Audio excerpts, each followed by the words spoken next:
Hello, everybody. Thank you so much for joining us for this episode of Demystifying Money. I'm your host, Misty Lynch, and today I'm joined by my friend Jared Hoole. He is the president of Lakeside Financial Planning. He works in Massachusetts and southern New Hampshire. In 2022, he was named one of the top solo practices to watch by Advisor Hub, and he also has a master's in taxation from right around here in Bentley. So thank you so much, Jared, for joining me today. Yeah, no, thank you for having me, Misty. It's an honor. Yeah, so I met Jared at a conference, and I realized we were, in similar locations, and we had some friends in common, and I had the wonderful experience of watching Jared take his first high intensity interval training workout in the morning at the conference. So it was definitely fun to get back out and to meet people, since, a lot of these conferences were not in person for so long. So, but I wanted to have him on the show to talk a little bit more about his business and his practice and how he helps people up here in New England, and maybe some of the things that we can talk about just from our perspective as planners that might be able to help a lot of you listening.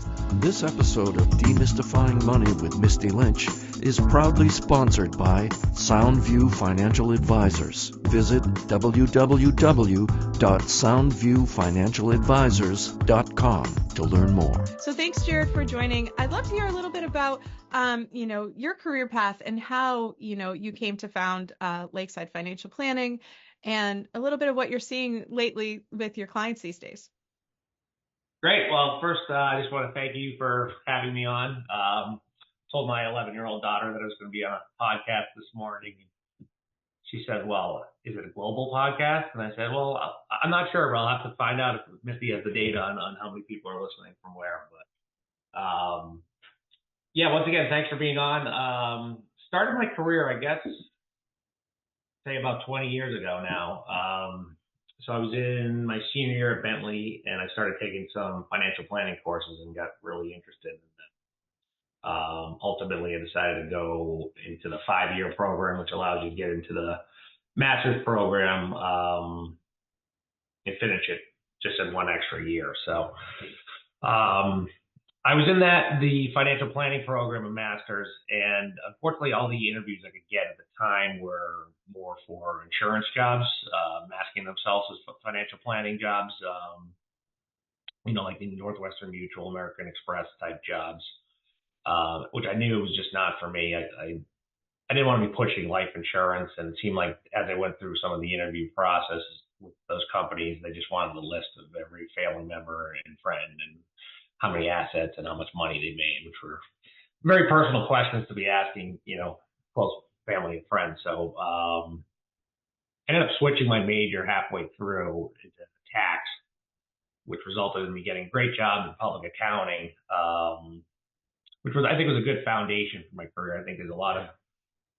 financial planning decisions that are made based off the tax code. So I think kind of learning the ins and outs of that was good, but it took me probably about 10 years before I got back into financial planning. So I started at a big 4 firm, Deloitte, working in the international tax practice, and I was there for a few years. Then I transitioned to actually a Japanese bank that did leasing of intermodal containers, aircraft engines, trains, those type of things, which was okay, but just due to the nature of the assets, there was a lot of depreciation. So we were showing a tax loss every year, which was good because we didn't pay any taxes, but I don't think the tax department got appreciated as much as the sales department. So ended up segueing there. My last position before I went on my own was at Bright Horizons daycare, which actually coincided with my daughter being born. So it was a good place to work. She was right across the street from me. It's actually a billion-dollar firm. I think a lot of people hear daycare and they don't realize how lucrative it is. But I suppose anyone that's had kids and made the tuition payments realizes it's a pretty lucrative industry as far as Black people. I think I saw recently there was a lot of posts online with Dave Ramsey being like, "You're paying $20,000 for childcare. You are ridiculous." And everybody who actually has children where they're paying for childcare was like, I think he's a little out of touch right now with how much it actually costs to send one child to daycare. So that was interesting when I saw that. But I could certainly see that being a very big business and a very big company that people might just not realize when they kind of go by the door and look at it, Oh right? yeah, no doubt. Yeah, I have a friend who just had his second kid, and they're going to be paying 4,000 a month. So it's probably outside of your mortgage, probably your biggest payment for a lot of households. Um, but at any rate, to get back on track, I always knew I wanted to get into fee-only financial planning, and there just wasn't a lot of opportunity. I think there's a lot more opportunity now with mid-sized firms, but back in the early 2000s or 2010s, I should say, it was more of sole proprietor. They may have administrative assistant, but they weren't necessarily looking to add somebody with no experience and no clients on their payroll. So ultimately, I found an organization called the Alliance of Comprehensive Planners, and they had a program where they taught you all the steps you needed to do in order to start your own company, but run your company and be successful, as well as the financial planning process. So January 1, 2014, so just celebrated my 10-year anniversary. When I officially got started, I think I got my first client a few months later. Actually, ironically enough, at my grandfather's funeral, I ran into one of my relatives I hadn't seen in a while, and he asked me what I was doing, and somehow that materialized into my first client. So, yeah, now I'm 10 years running, and things are going well. No, that's great. And it is true. I think that around the same time when I graduated, any job that you were looking to find in financial services, if you wanted to, do financial planning or help people, it was really, insurance companies. And I remember a few years back, my neighbor's kid had graduated and from college, and he came to our door and he was asking if we knew if we had any life insurance and if we were interested in speaking with him about it. And my heart just kind of broke thinking about, oh, this kid, man, he probably just paid like $200,000+ for his education, and this is his job, going around to your neighbors and your loved ones to try to figure out how you could sell life insurance. Now, I told him I was covered, and thank you, but it's still the same. It's still the same in a lot of these, these entry-level jobs in our industry, which are really just kind of sales jobs masquerading as, financial holistic planners. So there's a lot of confusion and stuff in our industry, which is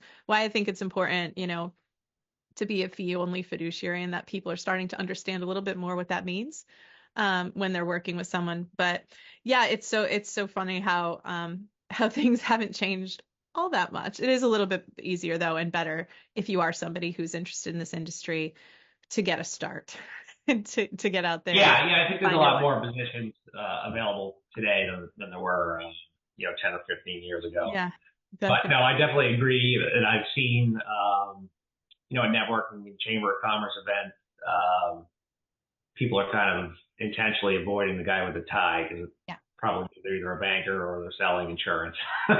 Yeah, no, it's true. And so, I think it is something though that having that, having been in corporate, I worked in a corporate compliance department, which let me see a lot of the different angles of the industry, a lot of different ways people practice.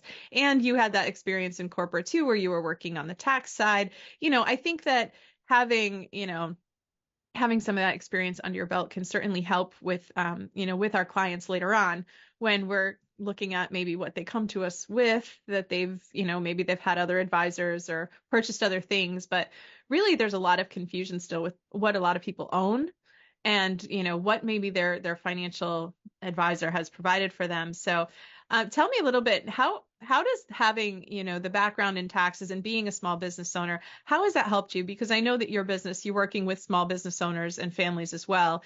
How has that been able to provide some perspective about, I think a lot of people come to a CFP and ask, if you do my taxes, like, can you do everything? So how do you kind of explain to your clients what your services are, and then maybe use that tax experience to help them if they're trying to, maybe one of their number one goals is saving money on taxes?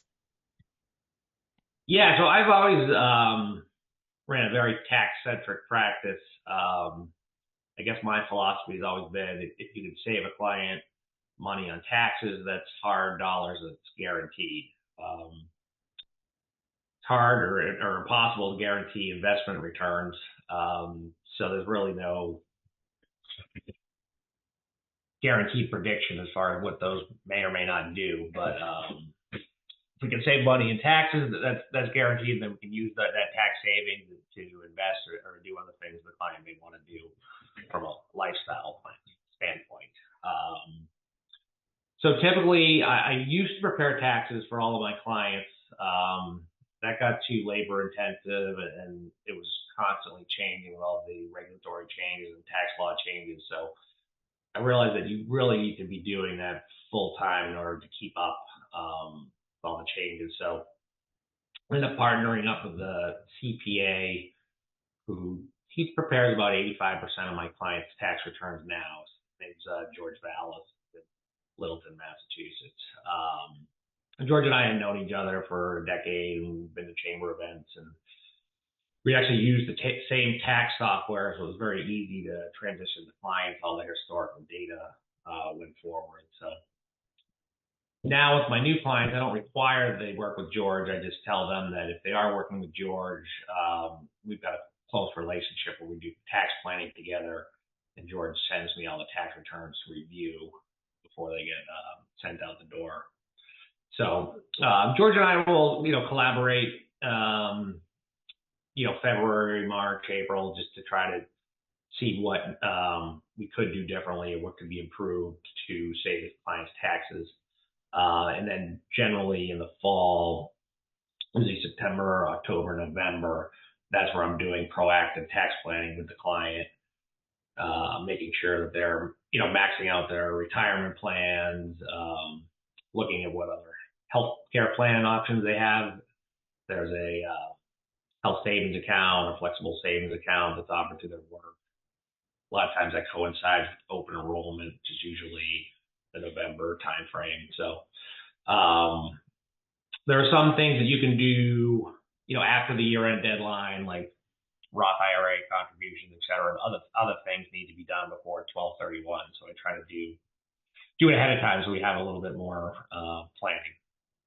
Yeah, I think that I agree that I think collaborating and coordinating with client CPAs, it is definitely a full-time job to kind of stay on top of the tax changes and all of those things when it comes to actually filing returns. So I do think that lately I've heard a little bit more about people who are maybe watching, on social media and thinking of creative ways that they might be able to save money on taxes. And I think there is some confusion out there as far as what people can actually do legally to save money on taxes. I know I've heard about like what size vehicle can I lease or what should I do to try to do this. Are you seeing any more? Are you seeing that or not typically with your clients looking at, what kind of creative ways have been promoted out there as far as, getting the G-Wagon and trying to avoid paying taxes or having these LLCs out there? Or are you typically still seeing your clients with some, basic tax questions where they're just trying to look for ways to optimize what they do? Yeah, I think my clients are more conservative in nature. They're not necessarily looking to push the envelope as far as what is legally or not illegally allowed, or there's a lot of gray areas of the tax code too. So, but I always get the, oh, my neighbor did this, and I'd like to do this, and they don't realize that, depending on your income level, you may or may not be allowed to do something, or there may be a phase in or phase out of that.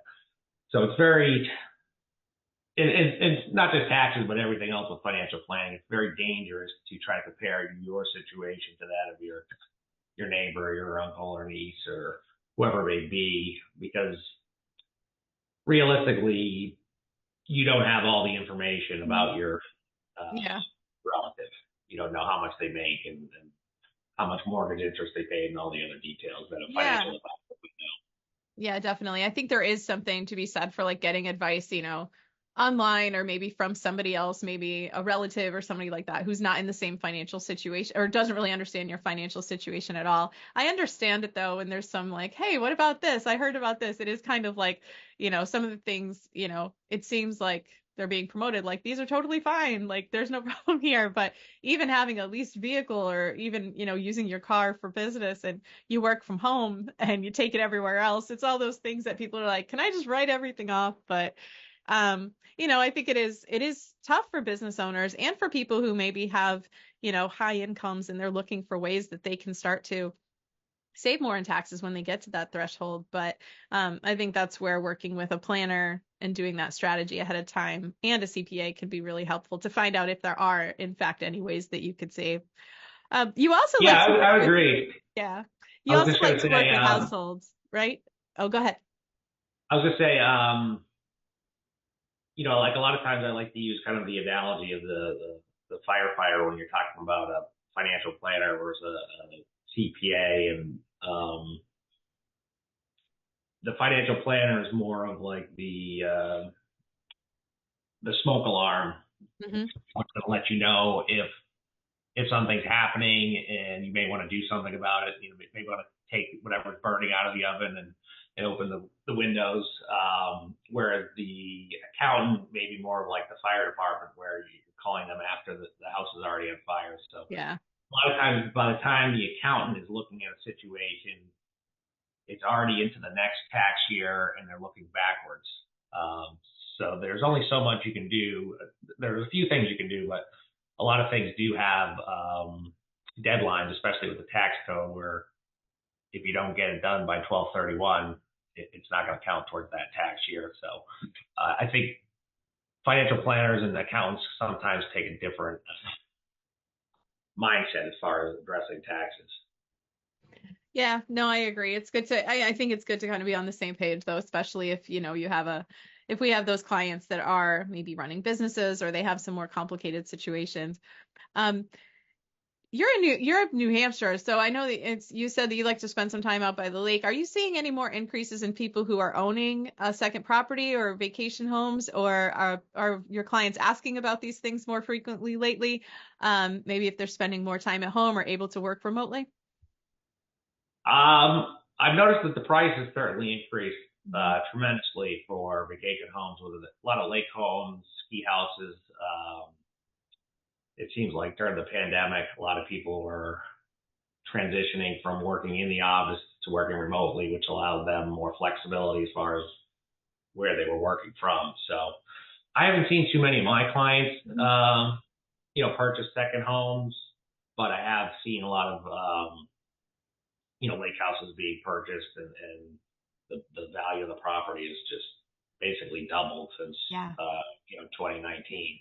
Yeah, we're definitely seeing real estate, skyrocket, and I think that that's something that I've noticed, and I think that, a lot of places that were maybe less than $100,000 at one point, kind of, small cabin type places are now, worth a lot more. So it's definitely it's an interesting part of, where we live. It's some of those things that, people like to maybe transition how they're spending their time, and how they are, maybe looking at that work life situation. And so as somebody who has, you have a home office and things like that, how did that factor into your desire to work for yourself? That idea of, how you were spending your time and your energy versus, if you were to leave corporate. Yeah, I mean, I've always been very cognizant of work-life balance. And when you're working in the corporate environment, you don't always have control over that, especially if you're in the public accounting space. They sometimes have mandatory hourly minimum work weeks, depending on the tax season. So I've seen accountants like sharing on social media, like stockpiling their protein shakes and their everything, because they're just going to be at their desk, like working incredible amount of hours for, and I guess that could be somewhat seasonal for their business, but I have seen that. So that definitely makes sense.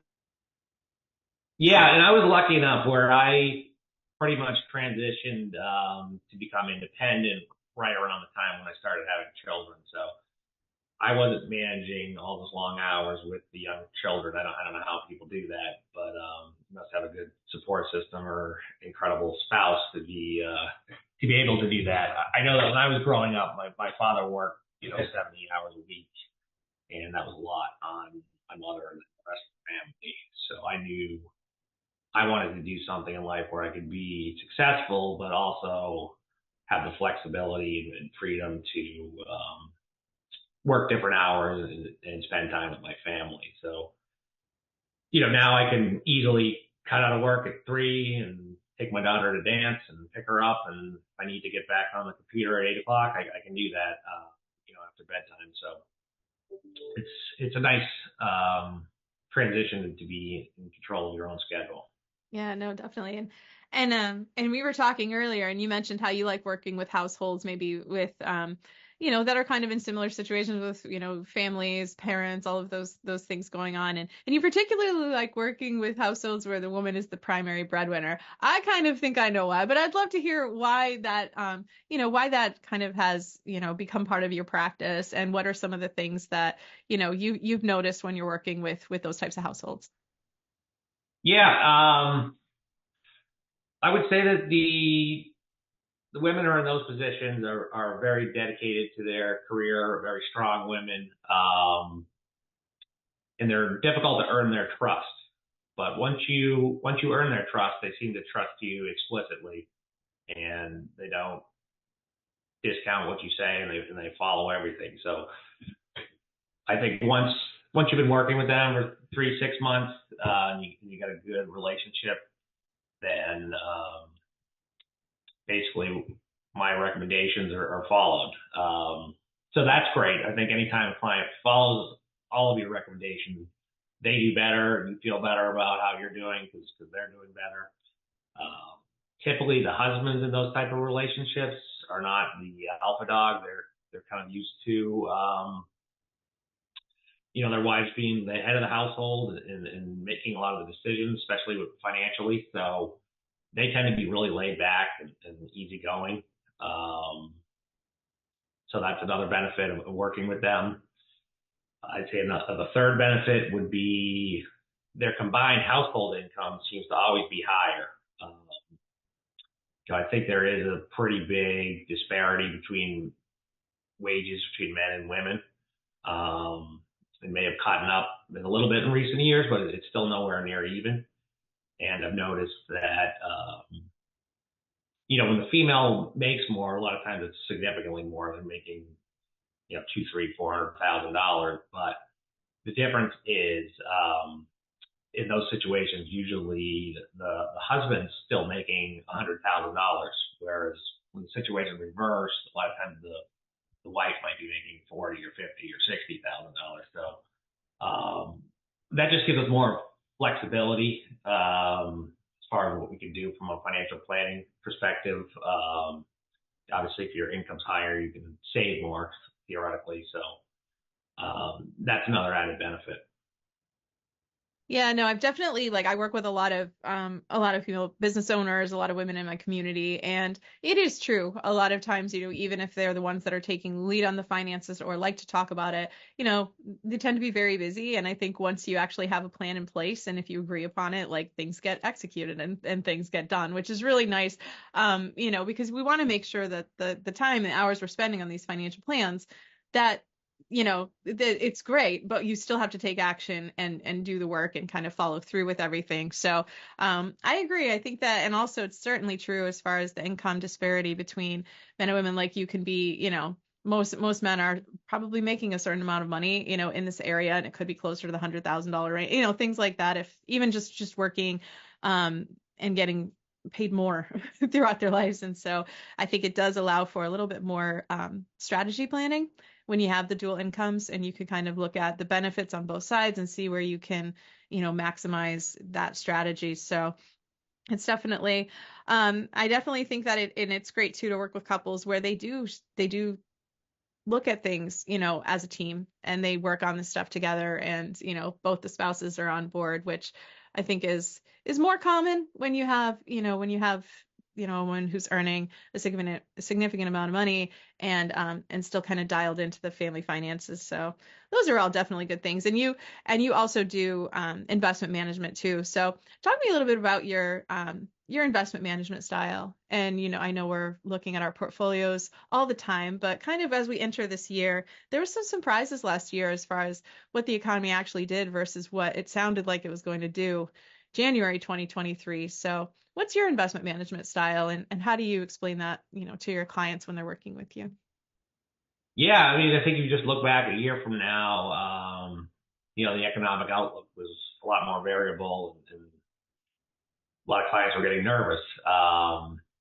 But then if you fast forward, through the end of 2023, it ended up being a great year, especially for U.S. large cap stocks. So I always tell clients that my investment philosophy does not change based off different market conditions. So we're in this for the long haul, and we're not going to change our strategy based off the latest news headlines.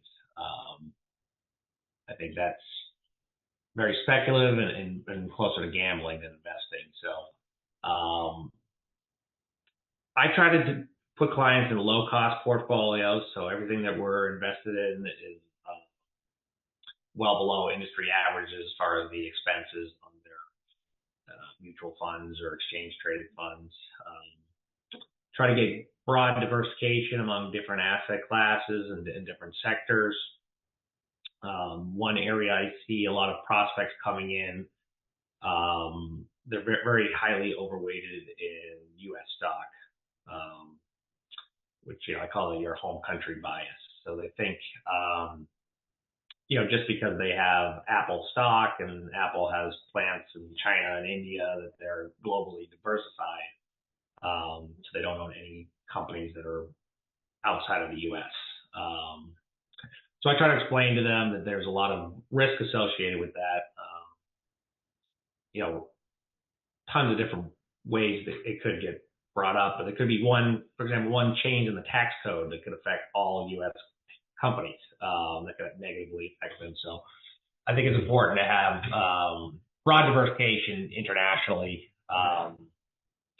And then to me, I'd rather have a client in a slightly more conservative portfolio that they're able to handle the volatility and maintain that portfolio than to be in an overly aggressive portfolio and then jump out of the plane, so to speak, and switch their investment strategy. So I would say I'm fairly conservative when it comes to client investing. To me, slow and steady wins the race when it comes to investing a lot of times. I think most people in general, they overestimate their tolerance for risk. Yeah. And that's really easy to do during good market conditions. But then when you have some volatile markets, like we saw in 2022, for example, that's when people start to panic, and that's when you really understand their appetite for risk. So. Yeah, no, I think I definitely saw that in 2022, especially where there was some, balances were going down and they were not used to seeing that after 10 years of the balance just going up and up and up. And I mean, this could be the entire amount of time they've been investing and that's all they've seen. So I thought that was an interesting time really to talk about, why we do what we do and why we, diversify the portfolio, why, we don't want to panic and sell, And so I think that was just it's just a different perspective because, historically there've been it's been up and down a little bit more, but after having such a long bull market, it was really terrifying for some investors and their fears were warranted, where that's where I feel like the financial planning piece helps. Is if we're looking at overall over time and way out in the future, rather than just how it performed the last quarter. I think it adds a lot more value as far as what we do and how we can help our clients. Are you doing financial planning with are most of your clients just doing the financial planning piece and doing the investments on their own? Or do you feel like it's weighted in the other direction where they need that, holistic, help with the planning and looking to outsource that investment piece? Yeah, over 90% of my business I call it wealth management. Mm-hmm. So we're doing the investment management and the financial planning together. I would agree, it's a lot easier to stay the course if you show them the financial plan and say, well, I know your portfolio is down a little bit this month, but based on our projections, you can still retire at the same age you wanted to, and you can still do all these vacations and pay for your daughter's wedding and X, Y, Z, and meet all these other goals. So, if you're doing goal-based planning, if you're still meeting those goals, balance of the portfolio this month compared to last month is rather immaterial in nature. So I think, looking forward, definitely helps clients kind of get their mind off the daily balance. And I found actually the clients that tend to do the best with me are, ironically enough, the ones that are emailing me. I lost my login. I don't think I've been able to get in and see my statement. I'll say, well, when's the last time you logged in? I can't even remember. So I agree, and I think checking less. Yeah, I think sometimes I'll talk to clients and I'll ask about maybe they have 401ks all over the place from different jobs and they haven't looked at them and they're trying to find their password so they can figure out what they have. And there's some shame behind that. A lot of times they feel like I'm embarrassed. I know I should be looking at this every day. And it's like, well, actually, we need to know where it is. We want to keep track of it. We want to have a plan in place. But looking at it every day is not necessary. Like it's really, I think for sometimes people are like, I'm sorry, I know I should be doing this or should be doing that when it comes to their money. But I think you make a good point that sometimes the people that just kind of set things up and are consistent or maybe have it running in the background where they're automatically investing, from their paycheck, or they're kind of not being spooked by headlines or, things that they're seeing on TV, they tend to do okay. I always joke. Well, first of all, I tell clients, if you check every day, statistically, it's going to be down half the time. So that's a lot of pain that you're putting yourself through. Yeah. And, then we talk about, if you check once a month or once a year or once every 2 years. But I always joke that the best approach is the Rip Van Winkle approach, to check once every 15 years and it will all but assured be guaranteed to be up. Yeah, no, and I think that's part of our job, is to be checking it all the time and watching it. But so our clients can relax a little bit about that. And I do know that sometimes my clients will call and say, I saw this on the news, and I'm happy that they feel comfortable calling and talking about it. But sometimes it's really like, oh yeah, that's because there was a tweet that went out about this, or the tone of Jerome Powell's voice when he said this word made the market go from up 200 to down 100. Like, this is what caused it. Now, do we need to change our whole strategy? No. But, it is certainly, there's a ton of exposure. There's a ton of access to information, a lot of information saying basically some of the same completely different things about the same event. And so it is difficult for clients to figure out how to navigate that by themselves. So I think that is where people like us can hopefully help. Well, especially this year, we're going into an election year. So there's going to be a lot of news headlines. And I recall, back in 2020, getting a lot of emails, I'm worried about so-and-so winning the presidency. And, I actually pulled up a chart that Dimensional Funds had put out. And basically it showed that regardless of whether or not a Democrat or Republican was sitting in the office, the stock market continued to perform well, and it was rather immaterial who or what party was in office. So I don't think we should be making decisions based on, speculation on who might win or who might lose, because either way, historically, the market performed very similarly. Yeah, no, and I saw something like the year before an election year is typically the best in the 4-year cycle, and then the election year is the second best. And so it's really, it seems to just, I think people do worry. They say, okay, well, if this happens, then the economy is going to tank, or, this is going to happen. We don't really know. And it's typically not based in fact. It might be to get attention, to get votes. It might be saying, this is terrible, everyone's doing horribly. And you might say, well, are you? And the answer might be no. I think a lot of it's like they're listening to Jim Cramer, buy this, sell this, and then, he's obviously always pumping his chest as far as, I did this and I got this. And I think the fact of the matter is he's actually buying both sides. So he's buying put if it goes down. So he's putting himself in a position where he can always say he's right because he wins if it goes up or if it goes down. But I think that's not a way that most people are going to be investing. And I think listening to him probably is more harmful than good. Yeah, I think there is something where, if you're somebody who made a great, and I mean, people have these people in their family, the one that made the great stock pick 30 years and is the expert for the rest of their lives now. And so I think that could be something to be said about focusing on your actual situation, what you have access to, where you work, your employer, your employer sponsored, stock ownership, all of these things that are very, very specific to you to figure out what's the best way to make the most of your finances without all the noise, because you're right. There could be people who win on, both sides of the coin. No matter what happens, they can say, yeah, this was the right decision. Look what I did back here. And it's entertainment. It really is more for entertainment than to actually educate and inform people, which is definitely something to be considered that I think we forget sometimes because we're like, oh, it's on TV. It's got to be real. Yeah, I think a lot of times people want to blame their personal financial situation on external factors.